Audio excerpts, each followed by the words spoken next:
오늘 이렇게 헌법재판소장님 후보 청문회를 하면서 자료를 고민하고 또 검토하는 과정에서 예전 그 상황이 좀 기억이 나더라고요.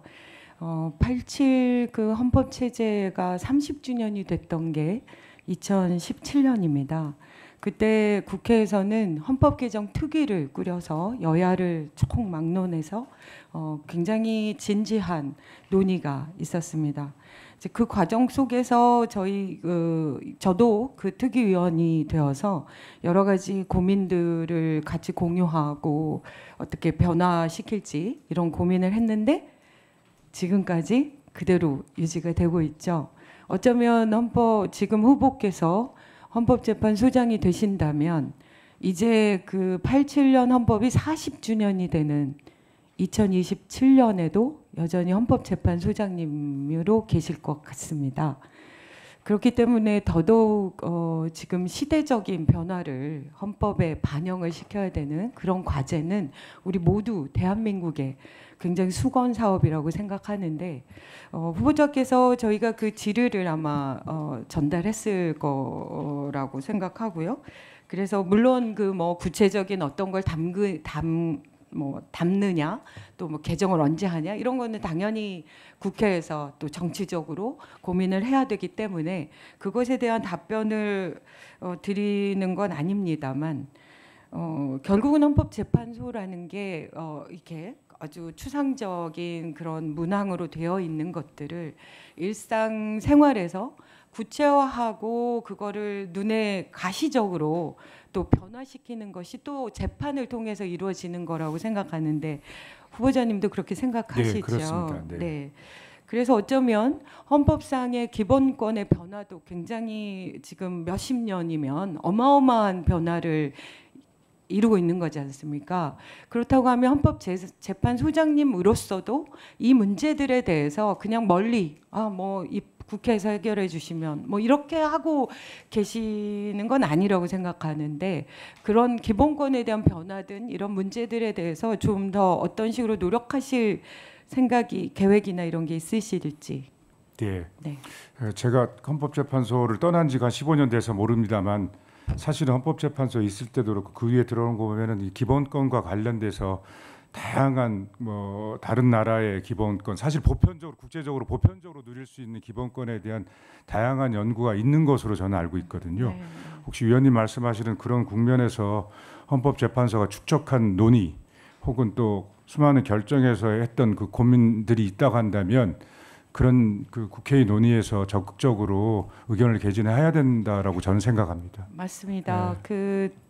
이제 앞에서도 뭐 다른 분들도 얘기 많이 하셨지만 저는 이제 기본적으로 관심을 갖고 있는 게 아동 문제나 또 장애인 문제나 또 사회권 문제나 이런 것들이 좀 우리는 좀 더 발전해야 되는데 계속 국제인권법의 어떤 기준에 좀 부합되지 못하는 것들이 있잖아요. 그래서 그런 부분들이 좀 더 발현될 수 있으려면 헌법재판소의 그 결정문을 통해서 사실 대한민국의 수많은 국민들이 그걸 통해서 사실은 헌법의 이념이랄까 기본권이랄까 이런 것들에 대해서 다시 생각해 보게 되는 되게 중요한 어떤 지점들을 저는 메시지를 던져준다고 생각합니다. 그래서 헌법재판관 한 분 한 분이 가지는 어떤 생각들이 진짜 중요하다고 생각하는데요. 그래서 오히려 저는 국제인권법 학회 그런 문제들에 대해서 지속적인 고민을 가지고 그거를 연구하고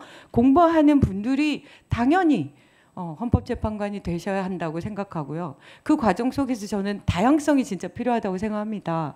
그래서 바깥에서 인권 문제나 누구나 소외되는 사람들에 대한 고민들을 지속적으로 붙잡고 성과를 내가고 있는 판사가 아니고 검사가 아닌 변호사들도 아니면 학자들도 저는 헌법재판관이 될 수 있어야 한다고 생각하는데 실제로 그런 분들이 계셨고 그분들은 일정한 전 성과를 했다고 생각하는데 후보자께서는 어떻게 생각하십니까? 물론 이게 정치 안에서 청문회라는 것에 이런 것 때문에 그냥 무난하게 기존의 어떤 재판관들만 선별하는 이런 단점도 있지만 저는 후보자님의 생각도 좀 궁금합니다. 저는 그 위원님의 말씀에 기본적으로 적극 공감하는 입장인데요. 제가 그 재판소 연구관으로 헌법재판소 연구관으로 근무할 때 한참 그 일기의 재판관님들의 말씀에 이게 뒤늦게 들어보면 그 당시에 현실 정치에 몸담았던 분들의 요즘 말로 하면 여야의 정치인들이 들어오셔서 일기 재판부의 재판관으로 구성되셨는데 그분들의 역할이 헌법재판소 초창기의 그 논증의 풍성함이랄까 생각의 다양함을 이끄는데 큰 기여를 했다라고 법원 출신 재판관으로부터 들은 바가 있습니다. 그래서 그 장점도 충분히 있지 않을까라는 생각을 갖고 있습니다. 네. 입법부에서도 추천해서 하는 이 쪽에서도 되게 고민이 많아야 된다고 저는 생각합니다.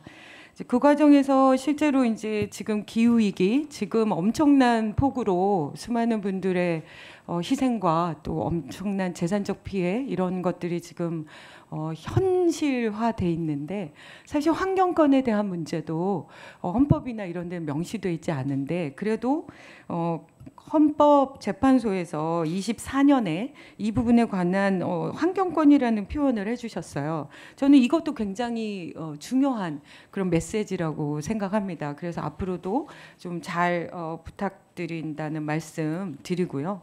이제 그것과 관련해서 최근에 난민 문제가 있습니다. 그러니까 우리나라가 지금 점점 뭔가 혐오 또 소수자에 대한 지나친 어떤 박해 이런 것들이 거의 좀 만연화되는 그런 것들 우려. 물론 저는 우리 대한민국의 국민들의 수준이 그것을 이렇게 용납하진 않을 거라고 저는 믿고 싶습니다만 실제로 난민 관련해서도 헌법재판 판결이 있습니다. 그것과 관련해서 이제 소비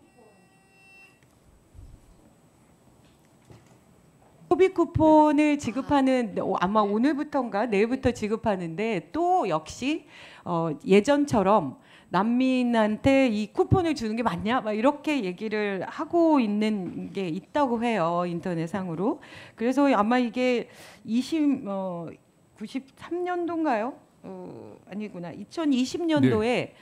이 난민에 대한 부분이 있는데 그걸 좀 알고 계신지 설명해 주시면 좋겠습니다. 네, 코로나 상황에서 코로나에 따른 여러 가지 지원금의 수혜 대상으로 난민이 포함되는지 여부가 문제가 되었을 때 당연히 난민도 포함돼야 된다는 헌법재판소의 결정이 있었던 것으로 알고 있습니다. 네.